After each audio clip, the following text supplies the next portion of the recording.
March 20 దేవుని వాగ్దానం. యేసు నేనే మార్గమును సత్యమును జీవమును, నా ద్వారానే తప్ప ఎవడను తండ్రి యొద్దకు రాడు. యోహాను సువార్త 14:6. మన ప్రభువైన యేసుక్రీస్తు నామములో మీ అందరికీ ఈ ఉదయం శుభాలు తెలియజేస్తూ ఉన్నాను. ప్రియులారా, దేవుని మహాకృప వలన మన జీవితాలు ఎంతో ఆశీర్వదింపబడ్డాయి. ప్రభువులో మనమందరము సంతోషించి ఆనందించడానికి దేవుడు మనకిచ్చినటువంటి గొప్ప సమయాన్ని బట్టి, దేవుని సన్నిధిలో గడుపుతున్న విధానాన్ని బట్టి దేవుణ్ణి నేను స్తుతిస్తూ ఉన్నాను. ప్రియ విశ్వాసులారా, ఎలా ఉన్నారు? అందరూ క్షేమంగా ఉన్నారా?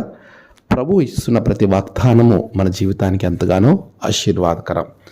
ఆయన ఆశీర్వాదాలను ఇచ్చే దేవుడే కానీ మనల్ని ఏమాత్రం కూడా ఎడబాసే దేవుడు కానే కాడు. అందుకే ప్రభు ఇస్తున్న వాగ్దానం, నేను మార్గంగా ఉన్నాను, నేను సత్యమై ఉన్నాను, నేను జీవముగా ఉన్నాను. తండ్రి యొద్దకు వెళ్ళాలని ఆశపడేవారు నా ద్వారా మాత్రమే వెళతారు అని ప్రభు చాలా ఖచ్చితంగా ఖండితంగా చెప్పారు. ఈరోజు మనకు నచ్చిన మార్గాన్ని మనం ఎంచుకుంటాం. మనం దేవుని యొద్దకు వెళ్ళాలనే కోరిక ఉంటుంది, కానీ మనం అనుకున్న మార్గంలోనే వెళ్ళాలి అని ఆలోచన చేస్తాం. అది సరి అయిన పద్ధతి కాదు.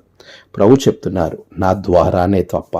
అంటే క్రీస్తును కలిగి, అంటే క్రీస్తును వెంట పెట్టుకుని ఆయనతో మమేకమై మనం వెళ్ళినప్పుడు మాత్రమే తండ్రి యొద్దకు వెళతాం. క్రీస్తు ఎవరికి తోడుగా ఉంటారు? క్రీస్తు తోడు ఎవరితో ఉంటుందంటే ఆయన వెంబడించే వారిని, ఆయనతో కలిసి ఉండడానికి, ఆయన వలె మారిన వారితో ఆయన తోడుగా ఉంటాడు. వారితో ఆయన సహవాసం చేస్తూ ముందుకు నడిపించేవానిగా ఉంటాడు. ఈరోజు మరి నీవు ప్రభుతో కలిసి ప్రయాణం చేయగలుగుతున్నావా? ప్రభుతో కలిసి నీ జీవితాన్ని కట్టుకుంటున్నావా? దేవునితో కలిసి మనం ప్రయాణం చేస్తే ఆయన మార్గమై ఉంటాడు, మనల్ని సత్యవంతులుగా చేస్తాడు, చివరికి జీవంలోనికి నడిపిస్తారు. తండ్రి యొద్దకు మనకి గొప్ప స్థానాన్ని కల్పించడానికి మనకంటే ముందు తండ్రి కుడి పార్శ్వను కూర్చున్నటువంటి ఆ ప్రభువుని ఆరాధిస్తున్న నీవు నేను క్రీస్తు మార్గంలో నడుద్దాం. క్రీస్తు మార్గముతో కలిసి తండ్రి యొద్దకు చేరటానికి మన ఆధ్యాత్మిక జీవితాన్ని కట్టుకుందాం. అట్టి కృప ప్రభు మీకు అనుగ్రహించి నడిపించును గాక. ఆమేన్. ప్రార్థన. సర్వశక్తిమంతుడా, గొప్ప దేవ, నీ బిడ్డల జీవితాన్ని కట్టండి నాయన. నీవే మార్గము, సత్యము, జీవము. నీ బిడ్డలకు నీవు ఒక మార్గముగా ఉన్నావు. దానిని వారు గమనించి ముందుకు వెళ్ళే కృప బిడ్డలకు దయచేయండి.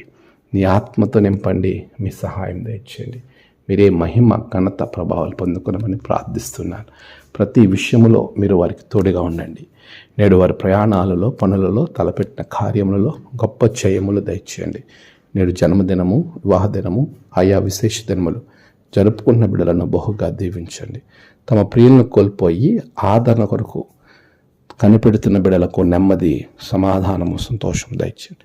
ధనదీవెనతో నింపమని యేసు నామమున ప్రార్థించి వేడుకొంచున్నాం తండ్రి. ఆమేన్.